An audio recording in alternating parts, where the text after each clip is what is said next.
For yourself, man, what's next for Gary Russell, man? I know we talked last time, but I got something cooking. I'm thinking about going again, maybe October, November. I can't really give you guys an opponent as of yet. Got someone in mind, but definitely planning on moving up. Yeah, I know you wanted that Tank fight for bro. Bro, look good. Tank look good, man. It looks like that'll be one banker right there. Man, I want Tank, man. Styles make fights. Styles make fights.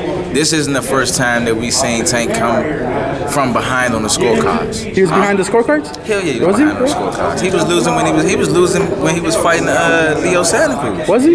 Yeah, he was losing when he was fighting Leo Santa Cruz. He lost the first 5 rounds before he hit Leo and hurt him. He was losing this fight until he actually hit the guy. You know, he had to come and get that. This isn't the first time that we've seen him come behind him from the scorecards. I'm one of those fighters that very seldom lose a round in the sport of boxing. That shit matters.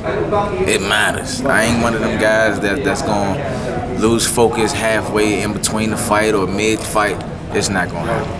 That's true. When's the last time you lost a round, man? I really can't remember. I think might have been the Loma fight, but it was still a good fight. Might have been, and that was me at my lowest possible form. Me having to lose 5.5 pounds the day before the fight, and etc. And that was the only time you probably seen me maybe lose a round. Yeah, Lose a round. Speaking of there's chatter about Loma and Devin Haney. What do you think about that? I don't care about neither one of them. Ain't neither one of them trying to fight me right now, and I've been trying to fight Devin Haney. They was acting like they wanted to fight, but ain't nothing manifest. They were just talking a whole lot of unnecessary shit, and you can't do that with me. And who's the other guy? Loma. If he try and fight me, then what's up? I'm gonna fight him too. That's somebody I want to fight, but I can care less what these guys do right now. If they ain't getting in the square with Mr. Gary Russell Jr., it doesn't rattle me or move me that much. You know, I mean, I'm one of the most feared and ducked fighters in the sport of boxing today. Would you be surprised if Devin Haney just came out and said, "Come on, let's do this"? Would I be surprised if he said it to who? To you? Would I be surprised if he said it? Yeah. Nah, I wouldn't be surprised if he said it. I'd be surprised if they get the correct paperwork. I'd be surprised they get the correct paperwork. They already said they wanted to do it, but they just wouldn't get the correct paperwork. Okay. So that's what I'd be surprised at.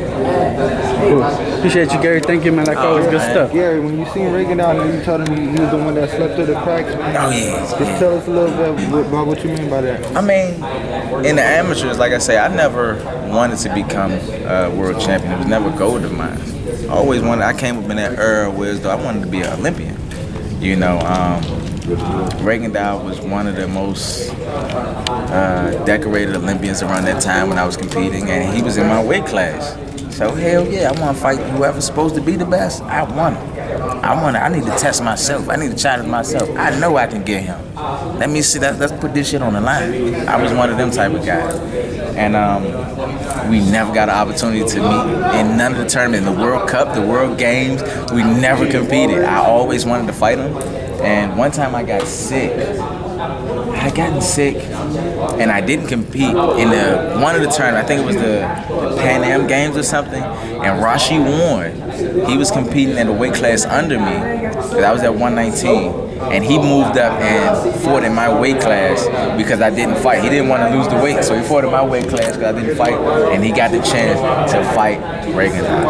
I was pissed. I was like, fuck, I ain't get this. And Rigondeaux said that was one of his toughest fights that he had in his career. It was only like a win by like two or 3 points or something like that, computer scoring. He said it was one of his toughest fights that he had. I just wish I had the opportunity to get in the ring or share the field of battle with Rigondeaux. Your little brother is fighting for the interim title. I know you guys just eyes set on the main event. That's right. Which one of these fighters in the main event you want to come out on top so your brother can fight him? It doesn't really matter. It don't matter to me. It doesn't matter to me. At the end of the day, I want my brother to be the best. I don't care if Rigondeaux is the guy or if the other guy is. I want him to come out on top. Gary, did you watch any of the Olympics? Did you? Some, very little. You know, they stole my joy from the Olympics, man. After the 08 games, and then my younger brother's his incident in the Olympics, man, that kind of stole my joy a little bit from me. So I straight away from it. Cool. Appreciate you, Gary. Thank you.